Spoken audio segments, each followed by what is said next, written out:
Doctor Dinesh Sharma, ईश्वर की शपथ लेता हूं। जैसा एक बेटे का अपने पिता के साथ होता है, जैसा एक शिष्य का अपने गुरु के साथ होता है, जैसा एक कार्यकर्ता का अपने नेता के साथ होता है, सारे संबंधों को शब्दों में नहीं बांध सकते। अटल मेरे आदर्श थे, अटल मेरी संस्कृति थे, मेरा सपना थे। आदरणीय मुलायम सिंह जी के समय भी ऐसे ही रहा कि उन्होंने कुछ विषय पे उनका मत मुझसे भिन्न था, लेकिन बाद में उन्होंने उस चीज़ को स्वीकार किया। अखिलेश जी का भी कुछ विषयों पर मतभेद रहा। तो अटल जी का प्यार, अटल जी का स्नेह, अटल जी का शब्द प्रवाह, अटल जी का आचरण अनुकरणीय है। बोले यही तो कहने आया हूँ, आप लोग ऐसा मत करना। लोकसभा मुझे भेज दिया, यानी आपने मुझे कुर्ता दे दिया है और पैजामा यहाँ है। पैजामा ये नगर निगम है, अगर नहीं दिया तो जैसा पैजामा के बगैर अटल लगेगा वैसे ही आपका ये सदन बगैर उसके लगेगा। अब मैं जहाँ जाऊँ लोग कहें साहब कोई ज़रूरत ही नहीं आपको आने की, आप तो अटल जी के पैजामा हो। कार्यालय नहीं खोलूँगा, सभा नहीं करूँगा। जमानत के जगह बचने पे उन्होंने कहा कि मैं रिकॉर्ड बनाऊँगा। बीजेपी रिकॉर्ड जमानत बचाने की स्थिति में है नहीं, वो रिकॉर्ड बना रहे हैं। लिखा चला मुरारी हीरो बनने, ये हेडिंग थी मेरे बारे में। आदरणीय विनय कटियार जी महामंत्री थे, बोले कि ये तो अनुशासनहीनता है, मना कैसे कर सकते हो आप। शाही जी, सब लोग, कलराज मिश्रा जी मेरे अभिभावक तुल रहे हैं, आखिरी वाक उनका ही चलता था। तो बहुत सारे लोगों का कहना था कि शायद हम लोग जीते नहीं, लेकिन दिनेश शर्मा लड़ेंगे तो कम से हारेंगे। तो मुझे ये खराब लग गया। गुजरात एक मॉडल है और ये मॉडल माननीय प्रधानमंत्री जी के कारण बना है। माननीय गृह मंत्री जी का भी उसमें बहुत बड़ा योगदान रहा है। और उस मॉडल को जब मैं आदरणीय योगी जी के नेतृत्व में, ये भी मेरा एक सौभाग्य था। तो जब अंदर पहुँचता हूँ तो भंडारी जी क्रोध में आ गए। ताका कैसे आ गए? मैंने कहा फलाना व्यक्ति को आप अध्यक्ष बना दें अगर युवा मोर्चा का तो अच्छा होगा, क्यों बना दें? मैं कुछ बोलता उससे पहले बोले गेट आउट, नॉनसेंस। कहने वो जानता है कि मेरा कुर्ता पुराना हो चुका है, अब इसको नए की जरूरत है और तुम कंजूस आदमी अभी तक का मुझे नहीं, मंगवाओ मेरे लिए जल्दी। सैकड़ों लोग खड़े थे, उनके बीच उन्होंने बोला कि देखो मैं जिसको पहना देता हूँ फिर लाल बत्ती साथ नहीं छोड़ती, और अपने यारों से बोला कि इनके जाने से पहले लाल बत्ती पहुंच जाए। मैंने कहा अरे लाल बत्ती, तब मैंने जेब में रख लिया था वो जो रुद्र निकाल कर पहना। तो नीचे से सैनिकों ने इजराइल के देखा होगा, सुरक्षा कर्मियों ने, तो समझे कि लॉर्ड मेयर तो गए। जहरीली गैस से उस समय फिलिस्तीनी के लोग मारते थे। तो मेरा की उसे दूसरी डुप्लीकेट से खोल कर आ गए और मुझे उल्टा पैर करके मुझे उल्टी कराने लगे, जैसे मुझे आप कुछ मैं चिल्लाऊं भैया छोड़ दो मुझे, ना हिंदी में समझे ना अंग्रेजी में छोड़े। नमस्कार, डीएनएम पॉडकास्ट में आपका एक बार फिर स्वागत है। डीएनएम पॉडकास्ट में आज के जो हमारे मेहमान हैं डॉक्टर दिनेश शर्मा। डॉक्टर दिनेश शर्मा लखनऊ के मेयर रह चुके हैं, उत्तर प्रदेश सरकार में डिप्टी चीफ मिनिस्टर रह चुके हैं और आज की तारीख में वो राज्यसभा से सांसद हैं।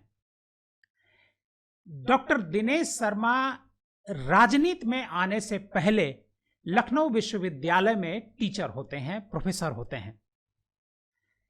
आज डॉक्टर दिनेश शर्मा से हम बात करेंगे कि प्रोफेसर की जो जर्नी है वो पॉलिटिक्स में कैसे बदलती है और पॉलिटिक्स से फिर डिप्टी सीएम के बाद राज्यसभा, जो सबसे बड़ा सदन है, उच्च सदन, वहां तक पहुंचना, कैसे ये सब कुछ संभव हो पाया।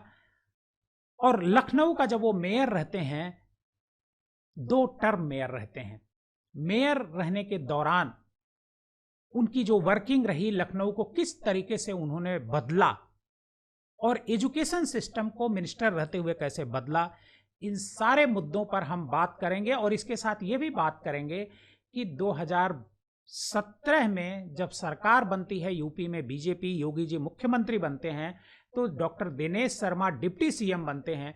लेकिन 2022 में जब दोबारा सरकार बनती है तो दिनेश शर्मा को मंत्रिमंडल से ड्रॉप कर दिया जाता है और एक दूसरे ब्राह्मण नेता को डिप्टी चीफ मिनिस्टर बनाया जाता है। तो क्या डॉक्टर दिनेश शर्मा की ब्राह्मणों में पकड़ ढीली पड़ गई थी? आज सब कुछ उनसे इस बारे में जानेंगे। डॉक्टर दिनेश शर्मा जी, आपका बहुत बहुत स्वागत है आज के DNM पॉडकास्ट में। बहुत धन्यवाद आपका। और आपने समय निकाला इतने व्यस्त कार्यक्रम में से, क्योंकि आपके पास तो हज़ारों लोग डेली आज की तारीख में मिलते हैं। और सबसे बड़ी बात यह है कि मुझे लगता है कि लखनऊ में सबसे ज़्यादा लोगों से आप पब्लिक से इंटरेक्ट करते हैं। अब उसका वजह हो सकता, मैं यहीं का विद्यार्थी रहा, यहीं पर प्रोफेसर रहा, यहीं पर 11 साल महापौर रहा, पर्यटन के चेयरमैन, और बहुत सारी चीज़ों में पार्टी के यूथ का 3-3 बार अध्यक्ष रहा। तो एक सहज भाव में लोगों से मिलने की प्रक्रिया का अभ्यास रहा है। तो आनंद मिलता है लोगों से मिलकर। आप प्रोफेसर यूनिवर्सिटी में रहे, प्रोफेसर से आप पॉलिटिक्स की तरफ कैसे बढ़े? क्योंकि हालांकि आपका जो पूरा परिवार था, आपके पिताजी थे वो भी संघ के थे, दीनदयाल जी आपके पिताजी से मिलने आते थे, अटल जी आपके पिताजी के पैर छूते थे, आशीर्वाद लेते थे, तो परिवार अटल जी को बहुत बड़े भाई जैसा मानते थे। हाँ, बड़े भाई जैसा सम्मान वो देते थे। कुछ दीनदयाल जी का कई बार घर पर आना हुआ। तो संघ से तो जुड़ाव आपका रहा, लेकिन आप, चूंकि पिताजी की कोई दिलचस्पी तो पॉलिटिक्स में रही नहीं, लेकिन आपकी दिलचस्पी प्रोफेसर बनने के बाद भी पॉलिटिक्स में कैसे आई? देखिए, मैं राजनीति में नहीं आना चाहता था। पठन पाठन की प्रक्रिया ही मेरे जीवन का अंग था। घर में भी मैं, आप पता कर लूँ, मेरा विवाह जब 2012 में हुआ। हाँ, मैं था उस विवाह में शामिल था। वो भी बगैर, आपने जाना होगा, बगैर कार्ड के, हाँ, बगैर कार्ड के हुआ था। हाँ। अपने आप स्वतः से लोग आए थे। हाँ, हाँ। तो वो भी अचानक एक प्रक्रिया थी कि माँ ने कहा, पर्ची लुटाई, जहाँ पर्ची आ गई वहीं पर विवाह हो गया। पिताजी का तबीयत खराब था, मैं ज़मीन पर लेटता था, पूरी ज़िंदगी ज़मीन पर लेटा, कोई बिस्तर नहीं, कोई तकिया नहीं, सुबह 4 बजे उठना। एक जीवन का आचार व्यवहार संस्कार अलग प्रकार का था। उद्देश्य भी समाज के प्रति समर्पण का भाव और अध्ययन, अध्यापन और अध्यात्म की तरफ एक रुचि रहा। लेकिन पूज्य अटल जी, जिनका आपने नाम लिया, या राजमाता सिंधिया, मानी भंडारी जी, ठाकरे जी, ऐसे लोगों का जो पहले छोटे कार्यकर्ताओं को भी बैठक नेताओं की होती थी, जनसंघ में भी, बीजेपी के प्रारब्ध में भी। चाहे जितना बड़ा नेता हो, कार्यकर्ता घर खाने जाएगा। अच्छा। छोटे कार्यकर्ता वहाँ मिलने जाएगा। इस प्रकार की प्रक्रिया का बाहुल्य था। तो लखनऊ की कार्यकारिणी की बैठक हुई, जिसमें राजमाता सिंधिया, नानाजी देशमुख, मुरली मनोहर जोशी जी, जीवित वालों में अभी वही हैं, अटल जी, मणि अडवाणी जी, सब लोग आए। छोटा सा घर है, जो आपका कमरा जिससे उससे भी छोटा होगा। अच्छा, आपके घर पे आए? हाँ, जमीन में चटाई बिछाकर सबका खाना, वो बैठ के सब खाए। एक उषा का फैन था केवल कमरे में, और गर्मी के दिन, और मुझे खाने परोसने को मिला। नेताओं का सानिध्य, प्यार। और समय तो ये हुआ कि खीर पसंद थी अटल जी को, तो मुझसे कहा गया खीर परोस दो, और जल्दी, हड़बड़ी में जल्दी परोस दो, मतलब हाथ कांपा और थोड़ी सी खीर गिर गई। अब मुझे लगा आज पिताजी की पिटाई निश्चित है। वो जोर से चिल्लाया, देखता नहीं है, जहाँ कहाँ देखता नहीं, जो बची हुई खीर थी वो भी गिर गई। अटल जी का कुर्ता खराब। अब मुझे लगा कि आज तो कुछ ना कुछ बड़ा हो जाएगा। लेकिन अटल जी जोर से हंसे, देखा पादाजी, तुमसे अच्छा तो तुम्हारा लड़का है। तो उनका, मेरा लड़का आपका कपड़ा खराब कर दिया। कहने वो जानता है कि मेरा कुर्ता पुराना हो चुका है, अब इसको नए की जरूरत है, और तुम कंजूस आदमी, अभी तक का मुझे नहीं, मंगवाओ मेरे लिए जल्दी। तो आपको विश्वास नहीं होगा, नखास से धोती और कुर्ता, सिला सिलाया कुर्ता नखास से आया। और डॉक्टर थट्टे थे, डॉक्टर एस.सी. राय साहब भी थे उस समय। वो नौजवान, मतलब कम नौजवान तो नहीं कहूँगा, वो नए नए डॉक्टर थे, और मुझे लगता है 40-50 साल के रहे होंगे, 45-50 के रहे होंगे। तो वो लोग जल्दी से दौड़ के गए, और डॉक्टर थट्टे और श्याम सुंदर गुप्ता जी लेके, वो यूनिवर्सिटी के प्रोफेसर थे, कुर्ता पैजामा पिताजी ने पैसा दी, कुर्ता और धोती आई। अटल जी का गुण जो था ना, कि क्रोध को भी कैसे वो संवाद और हास्य में परिवर्तित कर देते थे, तो मुझे एक लगाव सा लगा उसी घटना के बाद। हाँ। लेकिन मैं पूछता था अम्मा से, अपनी अम्मा, बड़ा कौन होता है? तो बोलते थे, बेटा बड़ा सबसे गुरु होता है, टीचर। चपरासी से लेकर राज्यपाल तक उसके पास आता, वो सब कुछ बदल सकता है। तो मैंने कहा टीचर बनूंगा। और मेरे घर में, मैं पहले गरीबी के दिन में पिताजी ने शुरुआत किया, लेकिन एक बड़े बिजनेसमैन के रूप में वो बने। 150 आदमी काम करता था। लेकिन मैंने 1100 रुपये में पार्ट टाइम लेक्चरर ज्वाइन किया पहली बार लखनऊ यूनिवर्सिटी में। वो नाराज़ थे कि मेरा लड़का नौकरी करेगा, उससे ज़्यादा तो मेरे ड्राइवर को मिलता है। लेकिन मैंने ज्वाइन किया। यूनिवर्सिटी में चुनाव आए तो उन चुनाव में छात्र संघ का, हाँ, तो मुझे वहाँ पर विद्यार्थी परिषद का कार्यवाहक अध्यक्ष बना दिया गया था। तो मैं जब अध्यक्ष बना तो उसमें चुनाव आए तो मैंने चुनाव लड़ाने के लिए लोगों पे मेरी दिलचस्पी जागी और ये ईश्वर की अनुकंपा थी कि पक्ष और विपक्ष के लोग सब मानने लगे मुझे, और जिसको मैंने चाहा वो चुनाव जीते। तो वो पूरे लखनऊ के डिग्री कॉलेजेस में भी लड़ा, वो भी जीते। तो मुझे लगा इसमें लोग सम्मान दे रहे हैं, कुछ दे रहे हैं, तो एक आकर्षण का भाव था।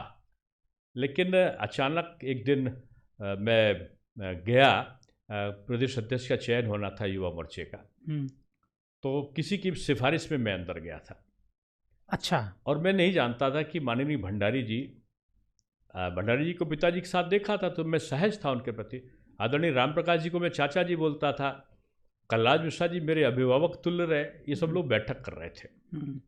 मैं अंदर गया तो मुझे नहीं जाना चाहिए था, ऐसा मुझे लगा नहीं, क्योंकि मैं कभी राजनीति में उसमें उतना मैं विज्ञ नहीं था सिस्टम से, पढ़ने पढ़ाने का ज़्यादा था।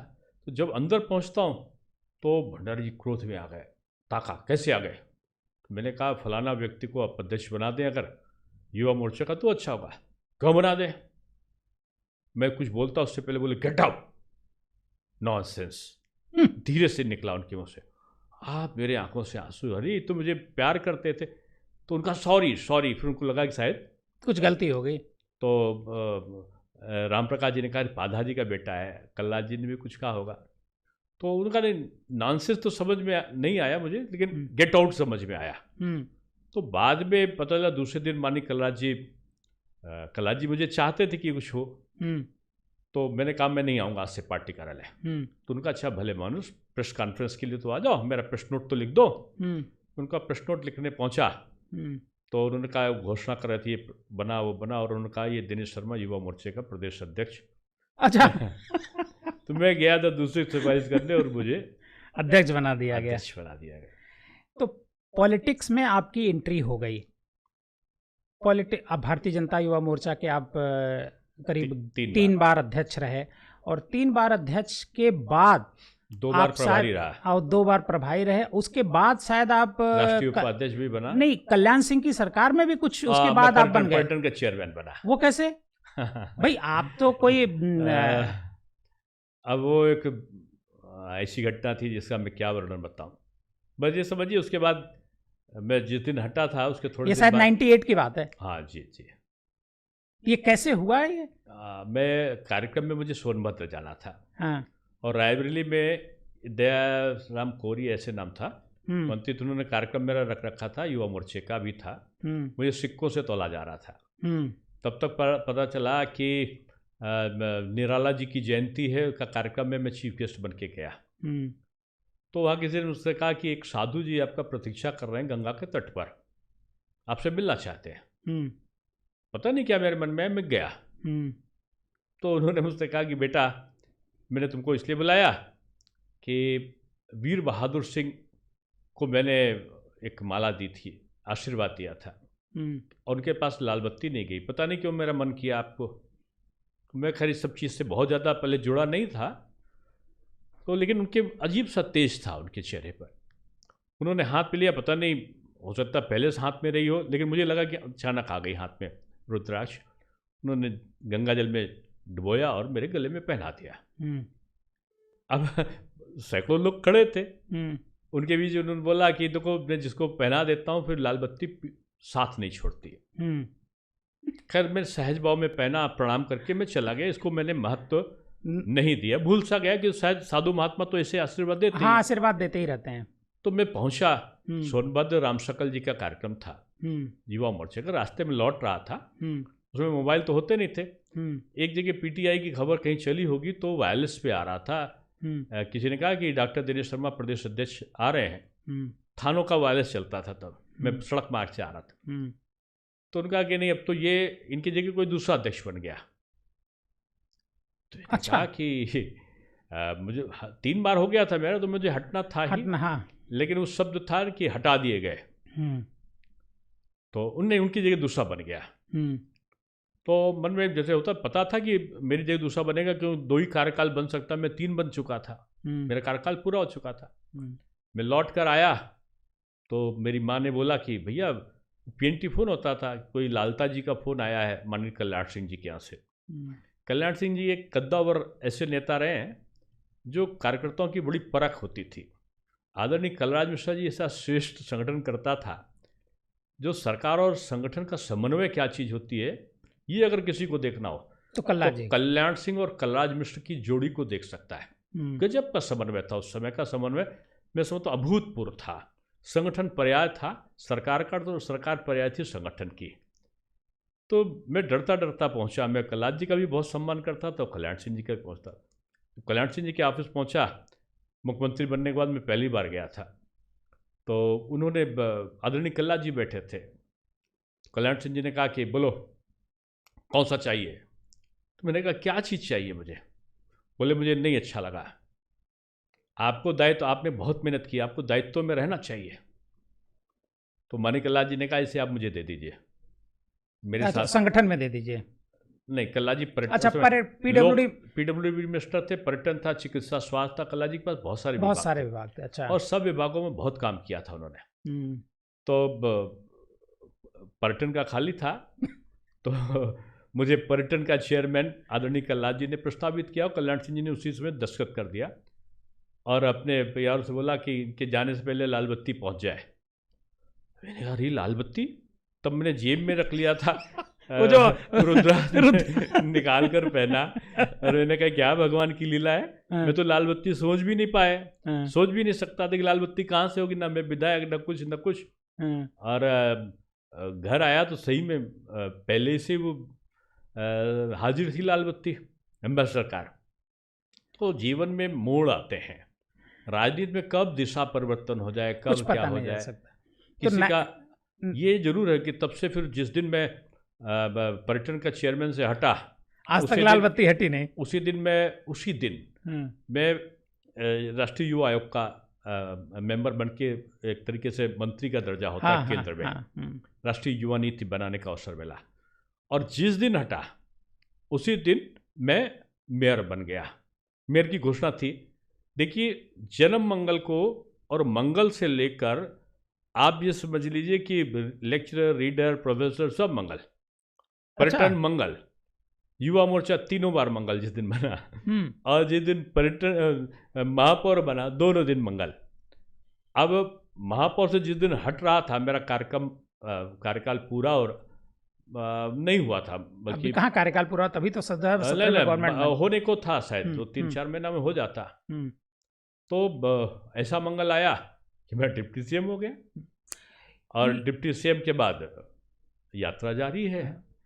लोग ये कहते हैं कि डॉक्टर दिनेश शर्मा की गुजरात में बड़ी पकड़ है, और जब से गुजरात लॉबी आई है, बीजेपी में पकड़ बनाई है, तब से डॉक्टर साहब का ज़्यादा महत्व बढ़ गया भारतीय जनता पार्टी उत्तर प्रदेश में। मैं एक साधारण कार्यकर्ता रहा हूँ, मैं वार्ड का अध्यक्ष रहा, मंडल का उपाध्यक्ष रहा, नगर भाजपा कार्यकारिणी का सदस्य रहा, भाजपा युवमों का उपाध्यक्ष रहा। मैं नीचे से चलकर आया हूँ, मैं शॉर्टकट मेथड वाला नहीं हूँ। नहीं, आप गुजरात के प्रभारी भी रहे। हाँ, गुजरात का मैं 5 साल प्रभारी रहा हूँ, और ये मेरा सौभाग्य था कि मेरे कार्यकाल में चुनाव हुए, उसमें हम लोगों ने वापसी भी करी।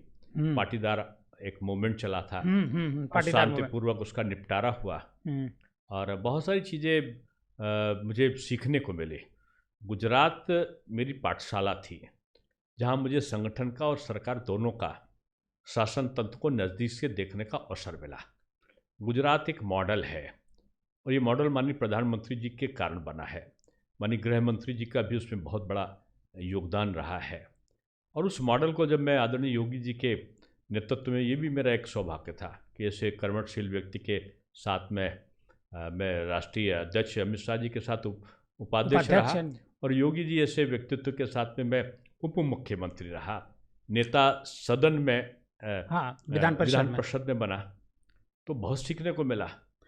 ये जो डिप्टी CM का जो आपकी जर्नी थी 5 साल चलती है, आप एजुकेशन चूंकि आपकी एक तरीके से मेरे पास education- 4 विभाग थे और चारों भारत में नंबर 1 आए। हाँ, तो सबसे बड़ा उसमें मैं एजुकेशन को मानता हूँ, क्योंकि आपकी माँ ने कहा जो आपने अभी बताया कि माता जी ने कहा था कि सबसे बड़ा कौन होता है, गुरु, मतलब एजुकेशन। एजुकेशन में कुछ जो आप करना चाह रहे हो वो ना हो पाया हो इन 5 सालों में? ना, जो चाहा वो हुआ। मैंने चाहा था नकल समाप्त हो। अब पूछ के देखिएगा 90% नकल समाप्त हो गई थी। ये जो ठेका उठते थे नकल के, नकल माफियाओं के, वो बंद हो गए थे। मैंने चाहा शुल्क नियंत्रण अधिनियम बने। सुप्रीम कोर्ट तक ने उसको लागू करने के लिए उसकी तारीफ करी है माननीय न्यायालय ने। 17 रिट हुई थी मेरे खिलाफ। मैंने चाहा था कि प्राइवेट यूनिवर्सिटी बट रही थी, मैंने प्राइवेट यूनिवर्सिटी का एक्ट बनाया, मैंने उसके वो सफल हुआ। मैंने संस्कृत का जो बोर्ड का गठन है वो किया, संस्कृत के जो रिक्त पद थे उनको भरा, मैंने जो टीचर की और प्रिंसिपल की इनकी रिक्तियाँ थी उनको सबको भरा। मोबाइल के ऊपर 5 मिनट में ट्रांसफ़र होता था, किसी के पास जाना नहीं, ऑटोमेटिक एक प्रोग्रामिंग कर दी कि 10 प्रश्न पूछता था मोबाइल ही, और मोबाइल में आप बताइए नंबर ज़्यादा आ गए, जहाँ आपने चाहा वहीं आपका ट्रांसफ़र हो गई। पारदर्शिता। दूसरा चीज़ कि नकल ना हो। नकल माफिया जो करते थे परीक्षा केंद्रों का धंधा, वो बंद हो गया था। और सीसीटीवी कैमरा 1 रुपये हमने नहीं लगाया। पूरे सारे जो परीक्षा कराने वाले केंद्र थे उन्होंने स्वयं से सीसीटीवी कैमरा लगाया, स्वयं से जो नियंत्रण केंद्र था उसको बनाया, कंट्रोल रूम। और परीक्षा पारदर्शिता से हुई। हमने सारी कॉपी में डिकोडिंग कराया, पर्चों में सीरियलों को अंतर करके 2-2, 3-3 जिलों के अलग अलग पर्चे बने, 7-7 कॉपी के पर्चे बनाए। नकल नाम की चीज़ सिस्टम के द्वारा समाप्त करी। एक भी टीचर, एक भी लड़का नहीं पकड़ा गया। लेकिन जो नकल माफियाओं के पूरे समूह थे पकड़े भी गए और नेस्त नाबूद भी हुए। और एक जगह तो यहाँ नकल के लिए कहा जाता है जो फलाना बोर्ड अलग से कहलाता था, एक जिला था वहाँ पे, वहाँ के 67 लोग पकड़े गए थे। बाद में उनकी जब सिफारिश आई तो मैं उसको आज कह रहा हूँ आपके उस पर, आदरणीय कल्याण सिंह जी कितने महान व्यक्तित्व के धनी थे, आज मैं कैसा हूँ कि नकल पकड़े गए वो लोग माननीय कल्याण सिंह जी के पास पहुँचे। जो नकल कराने वाले माफिया गिरोह थे, जिनके कोचिंग सेंटर चलते थे, परीक्षा केंद्र जिनके वहाँ चलते थे, वो मिस्टर ए की जगह बैठा के मिस्टर बी को एग्जाम दिलाते थे, 1-1 लाख रुपए ले लेते थे। तो ऐसे लोगों को छापा डाल के पुलिस ने पकड़ा। हम लोगों ने सिस्टम ऐसा कर दिया था कि सारा कुछ पारदर्शी था, उसको लंबी कथा हो जाएगी। वो लोग पहुंचे उनके पास में और शायद उनसे पूर्व परिचित थे। तो आदरणीय कल्याण सिंह जी का मेरे पास फ़ोन आया और उन्होंने कहा कि बेटा 67 लोगों को गिरफ्तार कराया है, मेरे परिचित हैं लोग, क्या कसूर था इनका, तुमने कराया क्या, ये लोग कह रहे हैं। तो मैंने कहा मैंने कराया। तो उन्होंने कहा कि क्यों कराया। हमने कहा आप ही ने तो कहा था। उन्होंने कहा मैंने स्पीकर पे खोल रखा। हमने कहा हाँ बाबूजी, आपके कहने से तो कराया मैंने। तो उन्होंने कहा क्या बोलते हो बेटा। तो मैंने कहा मैं जब शिक्षा मंत्री बना था तो सबसे पहले आपके पास पहुंचा था, आप मेरे आदर्श थे। आपने मुझसे क्या कहा था, आपने मुझसे कहा था बेटा सब कुछ करना, मेरी एक ख्वाहिश थी कि इस देश में मैं नकल को समाप्त कर दूं, लेकिन मेरा कोई छात्र, मेरा कोई शिक्षक ना पकड़ा जाए, अपमानित ना हो और नकल समाप्त हो जाए। तो मैं वही करने पहुंचा था। ये नकल माफिया हैं, मिस्टर ए की जगह बैठा के मिस्टर बी को करके ये लाखों रुपए कमा रहे थे। इन माफियाओं से ना पुलिस बोल सकती थी ना नेता बोल सकता था, सिर्फ प्रभावी हैं। तो उनका अच्छा कौन कौन सी दफ़ा लगाई। तो मैंने बताया कि 7 दफ़ाएं हैं। बोले एक बात सुनो, सब लोग सुन रहे हैं, मैं तुमसे एक प्रार्थना कर रहा हूँ। हमने कहा बाबूजी आपका आदेश। मैं समझा कि अभी कहेंगे नहीं भूल जाओ, मेरे मन में आया, लेकिन मैं जानता था कल्याण प्रार्थना शब्द आया तो कल्याण सिंह जी, मैंने जाना कि कल्याण सिंह जी सिद्धांतवादी मुझे नहीं कहेंगे, मन कहता था, लेकिन जब उनका प्रार्थना तो मुझे लगा कि अभी कहेंगे कि बेटा सब खत्म करो, अच्छे लोग हैं। तो उन्होंने कहा देखो यार लोग तो अच्छे हैं, काम खराब किया है, तुमने 7 धाराएं लगाई, इसमें 3 धारा और रह गई, ये धारा फलाना फलाना फलाना है, इनको वो धारा भी लगा दो। ऐसे काम करने वाले माफ नहीं किया जाते, चाहे सगा बेटा क्यों ना हो। मैं इनसे हाथ जोड़ता हूं और तुमको मैं शाबाशी देता हूँ, ठीक है। काट दिया फोन। बाद में गए वो लोग, उनके कई लोग मुझे मिले। मैंने कहा जमानत करा के आइए, फिर बात करूँगा आपसे।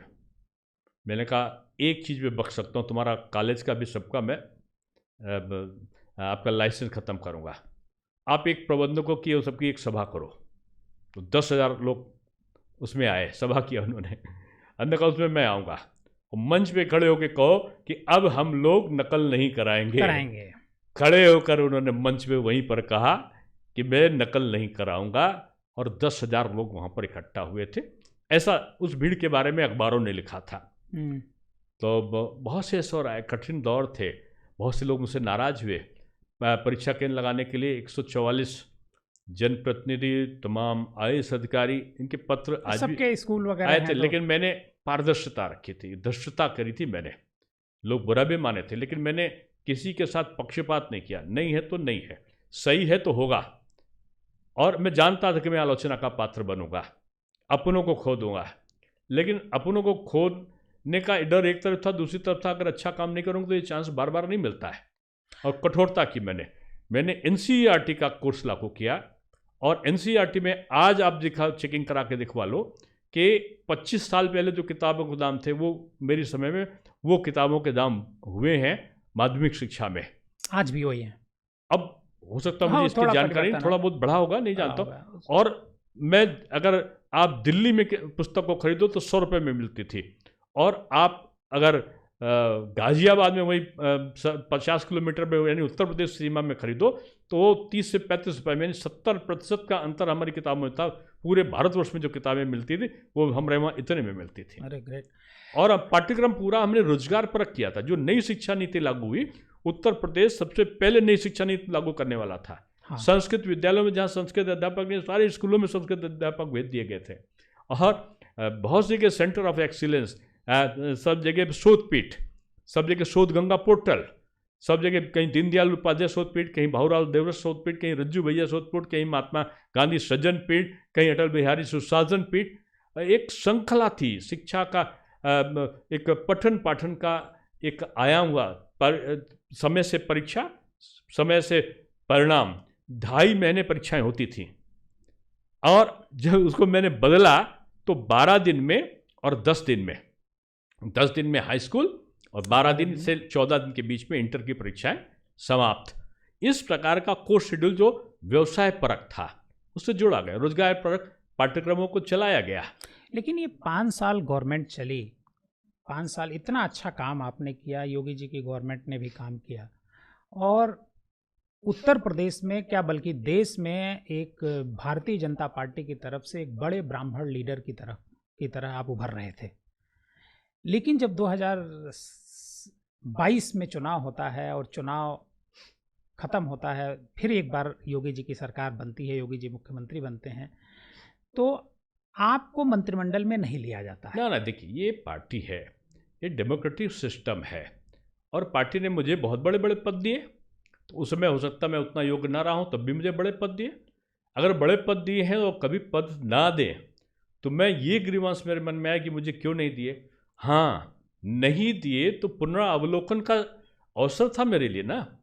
मैं शायद इतने दौरे नहीं कर पाता, जिस दिन शायद 25 था तारीख, और 26 से मैंने दूसरे दिन से मैंने अपने दौरे लगा लिए। आज 3 साल में आप मेरा सोशल मीडिया उठा के देखिएगा, बहुत हैवी, प्रतिदिन में 5 कार्यक्रम, और एक ही उद्देश्य, बीजेपी को मजबूत करो, मोदी जी के हाथ को मजबूत करो, योगी जी को वो करो। पूरे देश में दौरा है मेरा, पूरे देश का कोई कोना मैंने नहीं छोड़ा हुआ, कोई प्रदेश आप मेरे उसमें देख ली, कोई प्रदेश नहीं छूटा है। उत्तर प्रदेश का शायद ही कोई जिला छूटा हो जहाँ पे मैंने कार्यक्रम नहीं किए।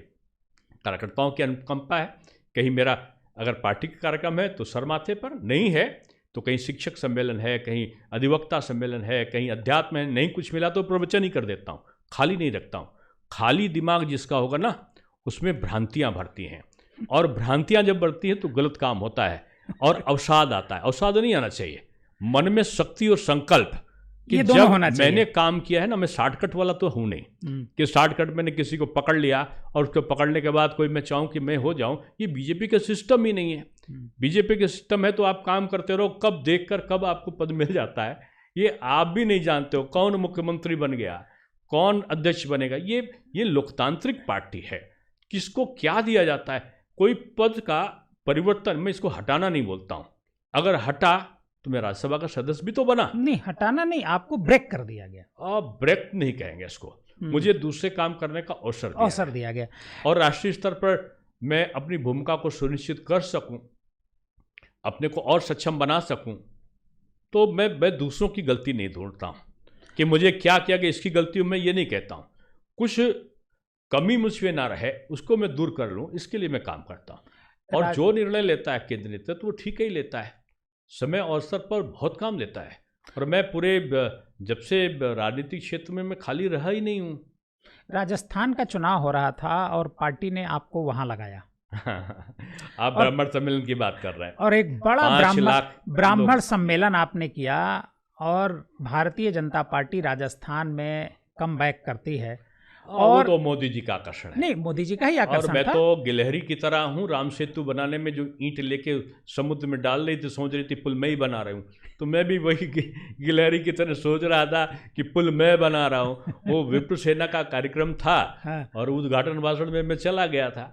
मात्र मेरा पार्टिसिपेशन यही था। लोगों ने भले ही कहा हो कि इन्होंने बहुत सारी जगह किया, मैंने अगर ब्राह्मण सम्मेलन किया तो मैं 36 सम्मेलन में भी गया, मैं जाटो सम्मेलन में भी गया हूँ, मैं वाल्मीकि सम्मेलन में भी गया हूँ, मैं सनातन सम्मेलन में गया हूँ, तो अल्पसंख्यक सम्मेलन में भी गया हूँ। मैंने होली और दिवाली पर प्रवचन किया है, तो मैंने मुहर्रम की जो मजलिस है उसमें भी तकरीर करी है। ईदगाह का मैं अगर चीफ गेस्ट हर साल 98 से हूँ, हाँ, मैं ईदगाह में मैं ही जाता हूँ अतिथि बन के। और तो मैं रामलीला का भी सर्वे सर्वा हूँ। मैं आज तक का, आप लखनऊ में पूछिएगा बिशप साहब से कि शायद उन्होंने किसी और को नहीं बुलाया होगा, जो 25 दिसंबर का कार्यक्रम होता है क्रिश्चियंस का, उसमें मैं ही रहता हूँ। और सरदार के कार्यक्रम में भी मैं जाता हूँ। मेरे लिए सबका सम्मान है। तो राजस्थान में जो चीफ मिनिस्टर का चयन हुआ, क्या उस जो ये सम्मेलन हुआ? हाँ ना, देखिए वो प्रतिभा है, प्रतिभा कहाँ से खोज ली जाए, ये खोज करने का जो उपक्रम है वो पार्टी नेतृत्व बेहतर तरीके से एक दूरगामी सोच के आधार पर कार्यकर्ताओं का चयन करती है। आप मेयर रहे, इतना लंबा कार्यकाल आपका रहा, और मेयर जब आप रहे तो आपको बहुत सारे अवार्ड भी मिले।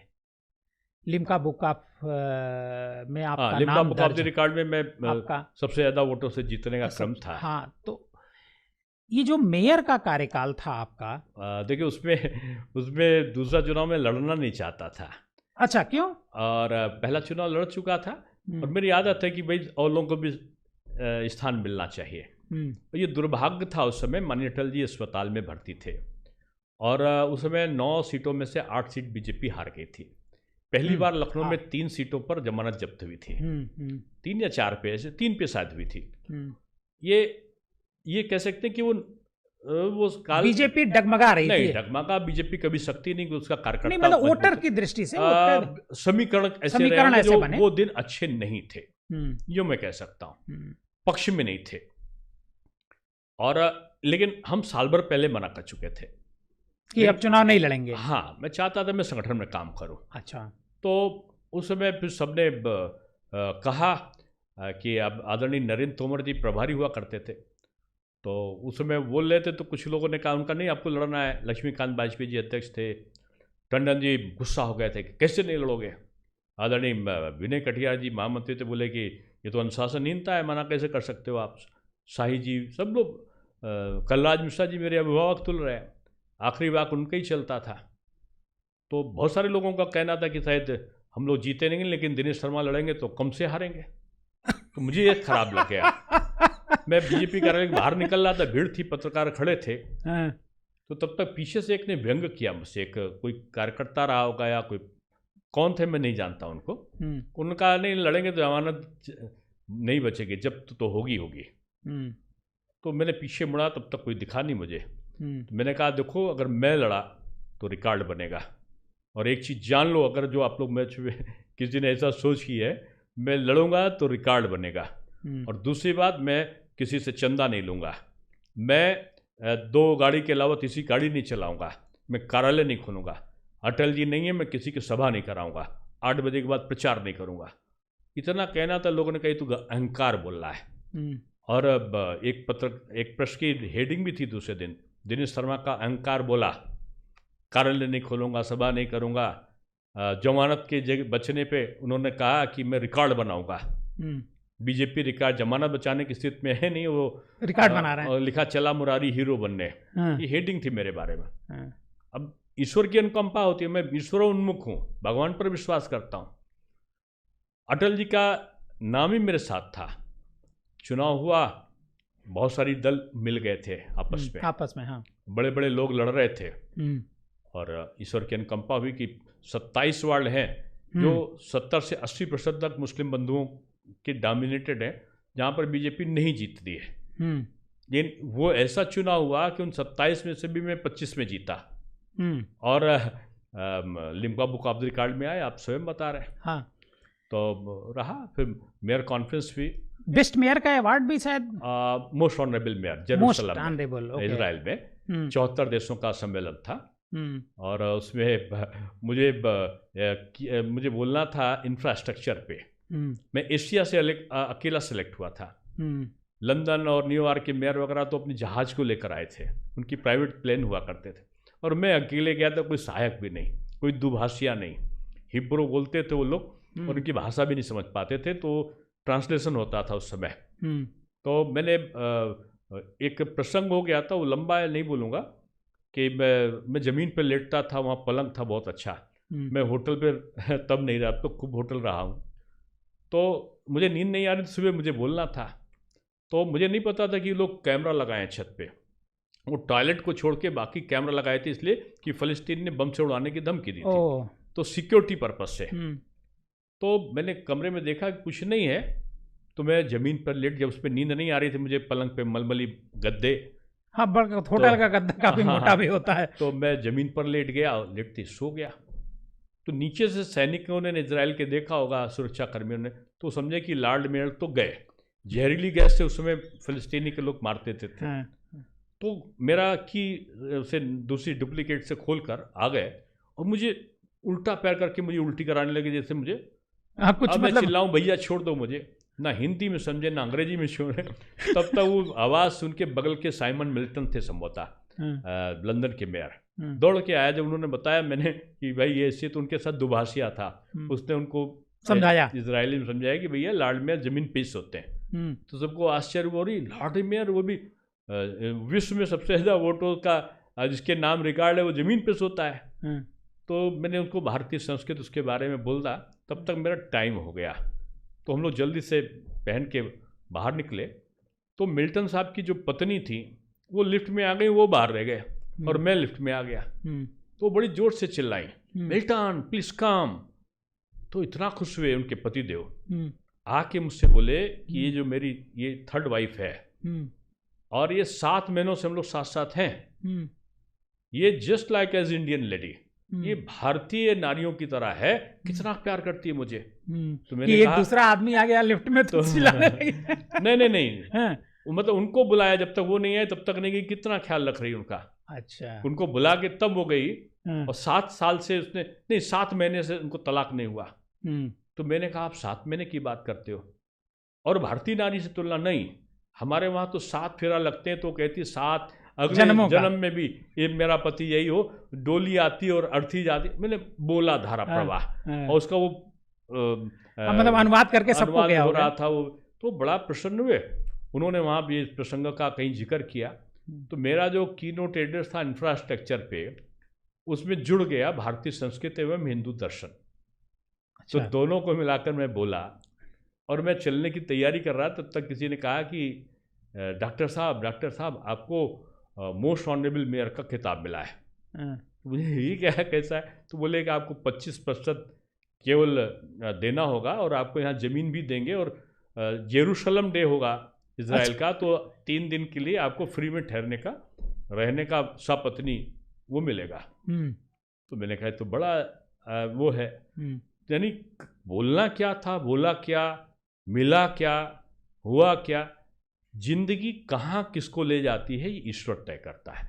ईश्वर एक टूर ऑपरेटर जैसे होता है ना, कहाँ जाना है, कहाँ करना है, टूर ऑपरेटर करता है कि अयोध्या जाना है, काहे से जाना है, आपको दिल्ली जाना तो फ्लाइट से जाना, लौट कर आना, ठहरना कहाँ, सब तय करता है। वैसे ईश्वर तय करता है आप कहाँ हो, क्या बनोगे, क्या करोगे, कैसा कृत्य करोगे, ईश्वर के द्वारा संचालित ये आपका जीवन है। ईश्वर के द्वारा संचालित ये पॉडकास्ट भी है, हम लोग जो आपस में बात कर रहे हैं। लेकिन आपने अभी बताया कि जब आपको साधु बाबा ने आपको जो रुद्राक्ष दिया, उससे पहले आप ये सब मानते नहीं थे। नहीं, देखो क्या, मैं ईश्वर मुख हूँ। अभी मैं ये नहीं कहूँगा कि मैं रुद्राक्ष के कारण कुछ हुआ, मैंने एक घटना का क्रम का आपको अच्छा, वो बताया। घटनाक्रम था। मेरा ईश्वर पर विश्वास है और ये मैं मानता हूँ कि ईश्वर है। नहीं, ईश्वर तो है ही है, इसमें कहीं कोई दो राय बहुत सारे लोग नहीं मानते। अब वो जो नहीं मानते हैं उनकी मैं बात, आस्तिक हूँ।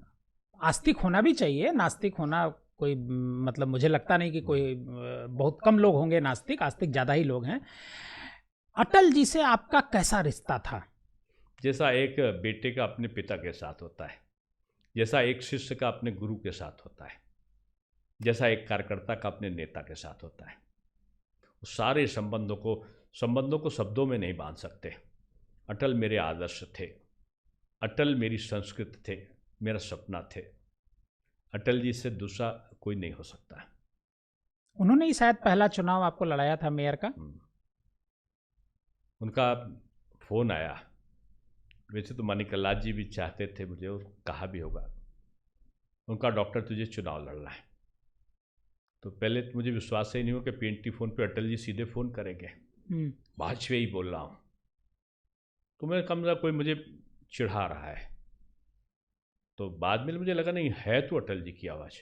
अटल जी की आवाज़ में एक और मिनी अटल थे, वो वैसे बोलते थे आवाज़। मैं समझा कि हाँ, वो भाषण करते, लखनऊ को बहुत अच्छे कार्यकर्ता है शैलेंद्र अटल, तो वो उनकी नकल उतारते थे। तो मैं समझा वही बोल रहा है।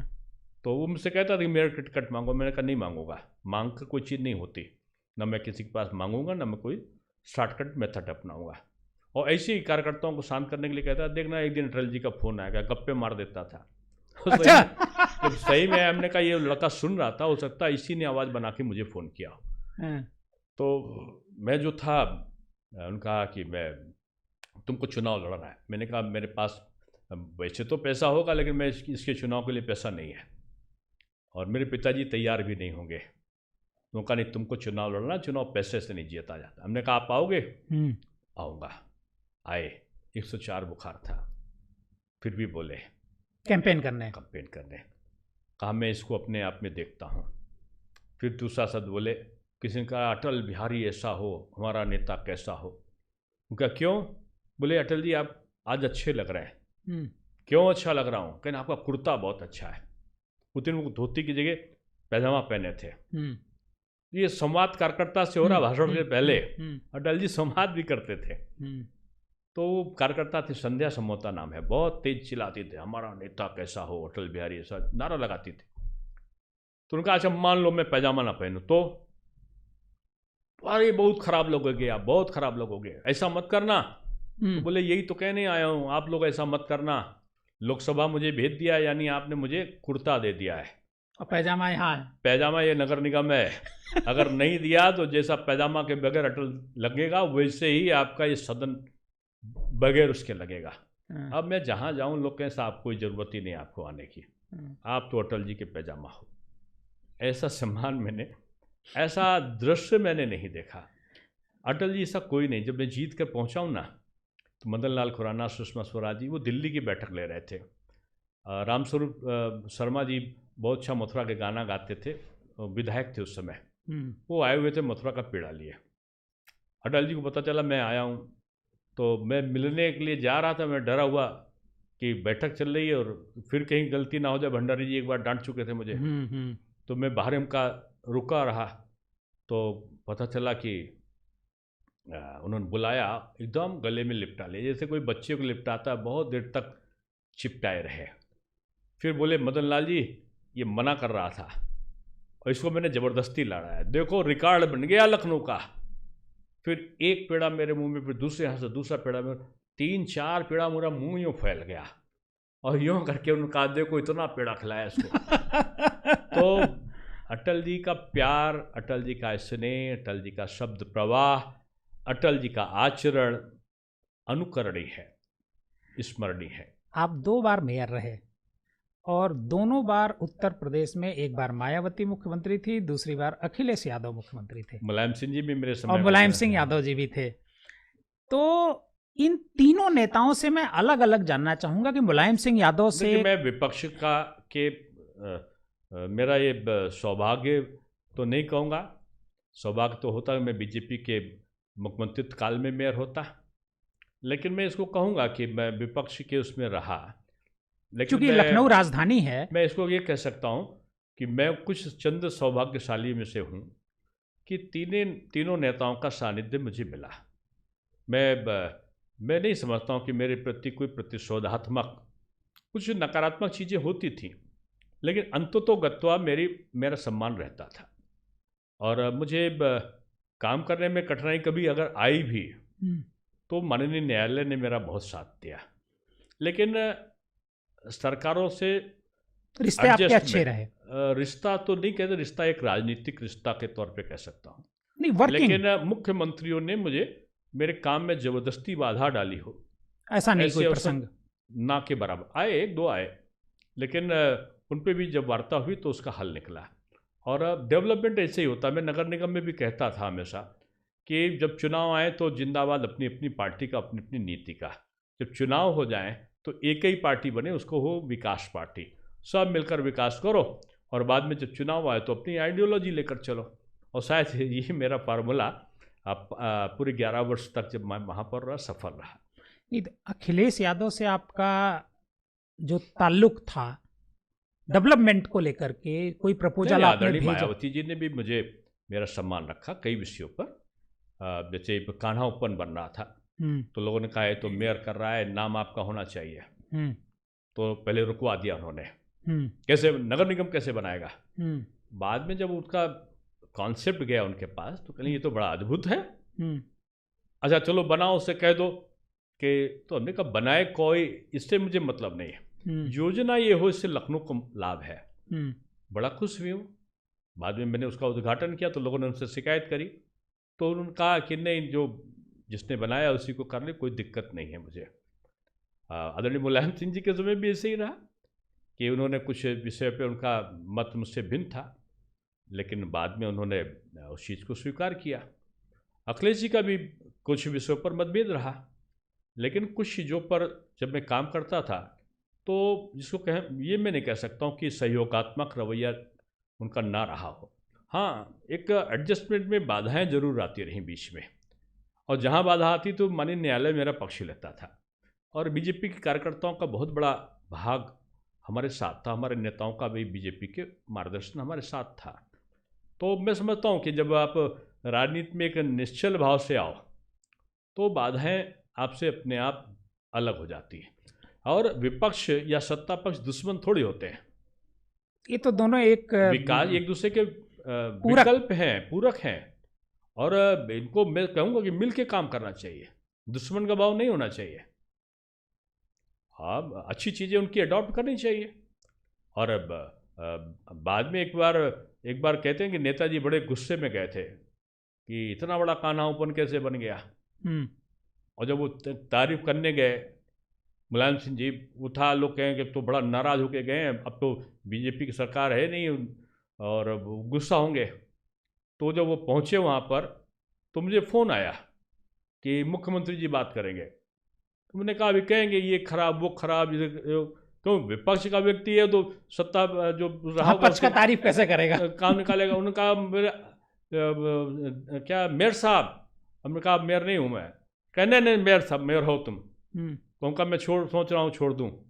तो बोले नहीं नहीं नहीं नहीं, तुमने बहुत अच्छा काम किया है, तुमने गौ की सेवा जो करी है बहुत अच्छा काम किया है। और मैं तो अचरज, मुझे आश्चर्य है इसका जो कॉन्सेप्ट बनाया है, कल हमारे सचिव को थोड़ा बताओ कि इसका कॉन्सेप्ट मैं पूरे प्रदेश में कान्हा ओपन योजना लागू करूँगा।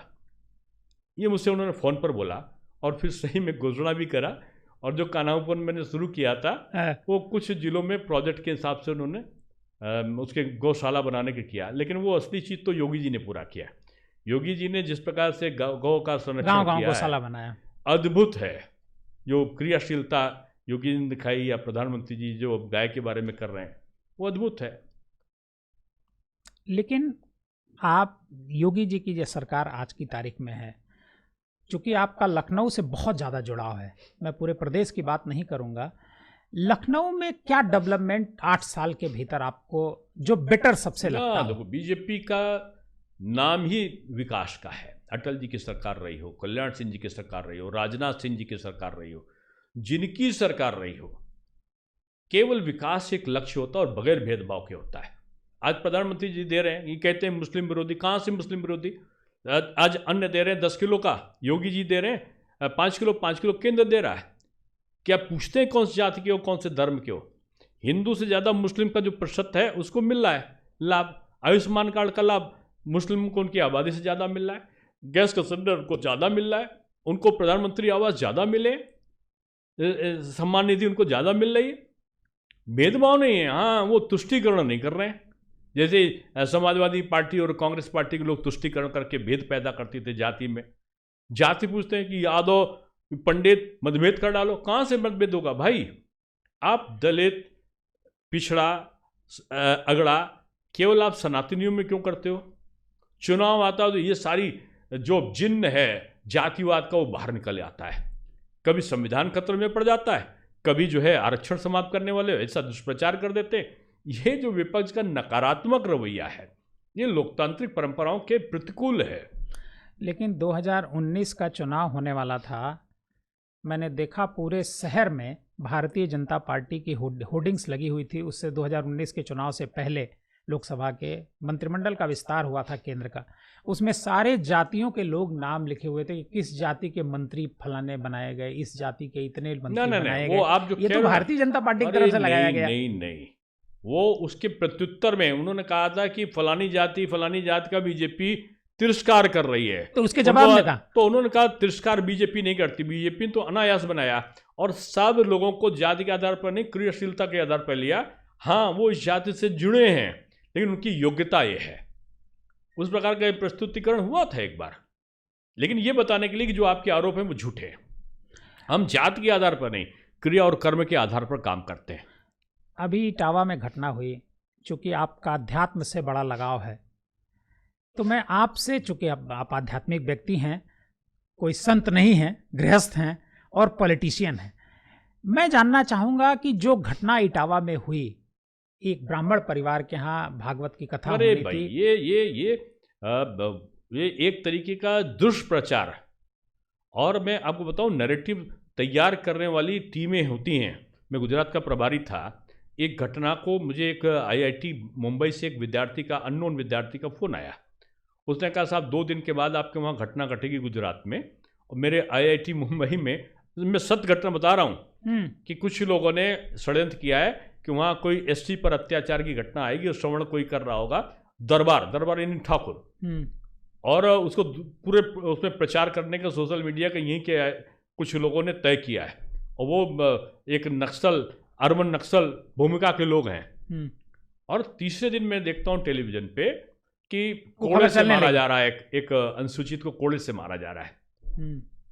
अब उस घटना के अगर रहस्य में आप जाओ तो उसकी पटकथा लिखने वाले कोई और थे, और मार खाने वाला और मारने वाले भी कहीं ना कहीं किसी प्रकार की चीजों से जुड़े हुए थे।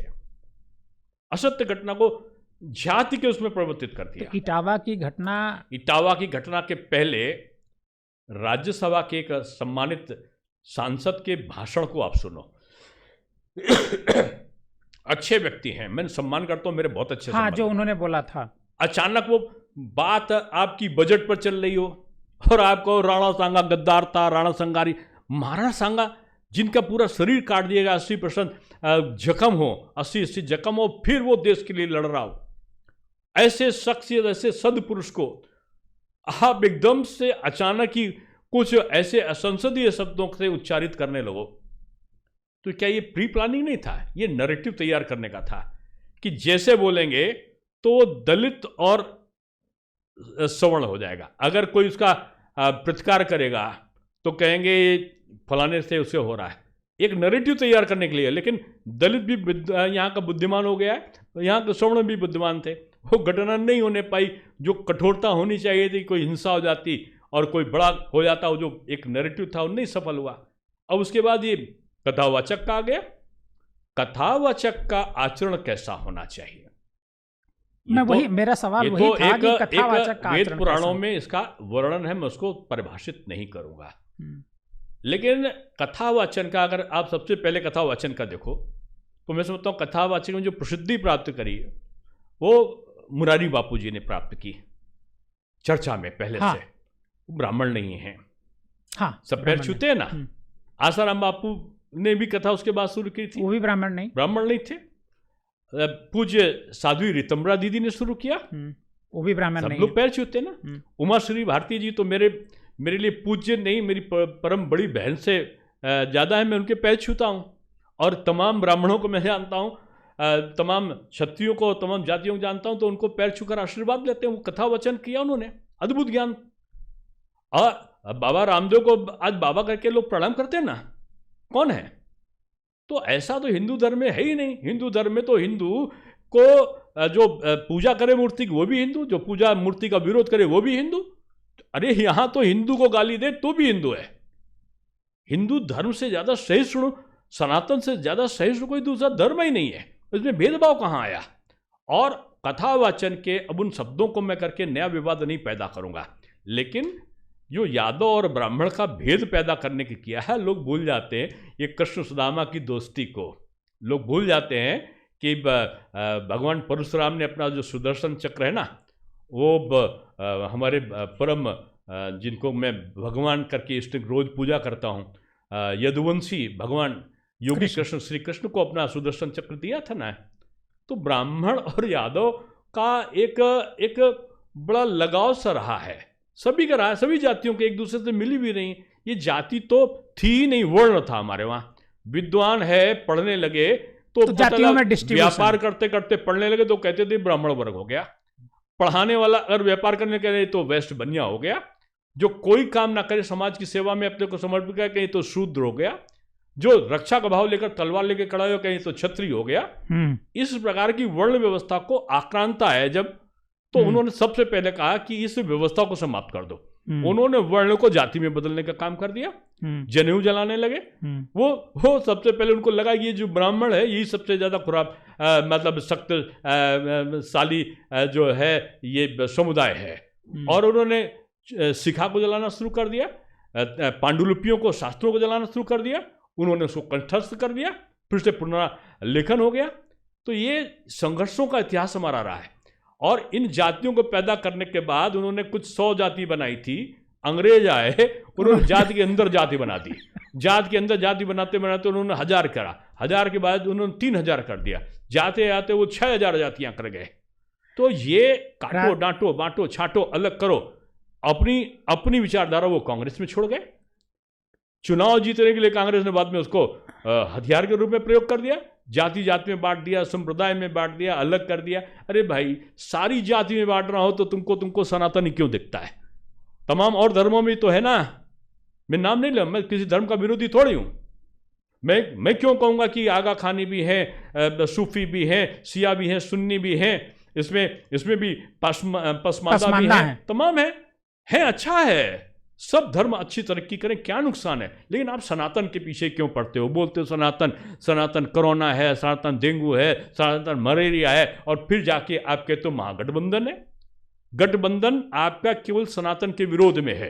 डर आपका जो जातिवाद का जहर है वो कुंभ में जो सारे सनातनी जाति को भूलकर एक साथ हुए थे ना। यादव जी हाथ पकड़े थे जाटव जी हाथ पकड़े थे पंडित जी का, और पंडित जी हाथ पकड़े थे वहां पर रावत जी का, और रावत जी कायस्थ जी का, और कायस्थ जी केवट जी को गले लगाए हुए चल रहे थे। ये दर्द है।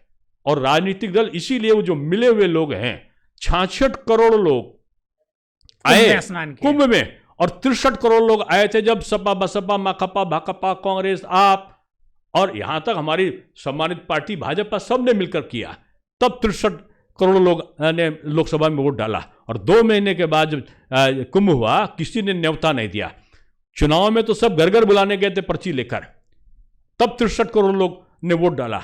और सनातन की शक्ति देखो, जब किसी ने किसी को बोला हुआ नहीं दिया तो 66 करोड़ लोग आए। एक भी लड़ाई झगड़ा नहीं हुआ, पत्थर नहीं चले थे उसमें, एक भी मां बहनों के साथ छिड़खानी नहीं हुई, एक भी व्यक्ति भूखा नहीं गया, एक भी व्यक्ति ऐसा नहीं था जिसको वहां की आस्था में किसी प्रकार का पूजा करने से रोका गया हो, स्नान करने से रोका गया हो। ऐसा कहीं नहीं था कि किसी ने किसी की जाति पहुंची हो। यही सनातन है और यही डर है राजनीतिक दलों का कि एक ना हो जाए। इसलिए आप ये समझते हैं बागेश्वर बाबा से तो मैं भी बहुत मेरे पूज्य हैं, मैं नाम भूल रहा हूँ। हाँ, जिससे उनका अखिलेश यादव जी का एक संवाद हुआ था, जिसको लेकर के उन्होंने बागेश्वर बाबा अनिरुद्धाचार्य जी महाराज और बागेश्वर धाम के हमारे महाराज जी, तो महाराज जी से कोई दुश्मनी थोड़ी है किसी की। उनकी दुश्मनी, उनका दोष जानते हो क्या है? बागेश्वर धाम का दोष ये है, वो चिल्लाते हैं, कहते हैं जाति को समाप्त करो, जाति अलग हो, सनातनी एक हो। वो कहाँ कहते हैं दूसरे धर्म का खराब हो? वो जाति को खराब करने के बजाय अच्छा करने के लिए कहते हैं। उनका दोष और उनकी दुश्मनी है, केवल वो जाति को हटाने की बात करते हैं। और ये विपक्षी बेचारे जो है जाति को अलग करने की बात करते हैं और बाबा बोल देते हैं कि जातियां एक हो जाए। इसलिए झगड़ा है। इसलिए अनिरुद्धाचार्य जी प्रश्न का जवाब कान्हा कह दिए तो गलत है। इसलिए बागेश्वर धाम के उन्होंने कह दिया जातियां समाप्त करो, तो कहा बाबा ये झूठा है, ये 50 लाख लेते हैं।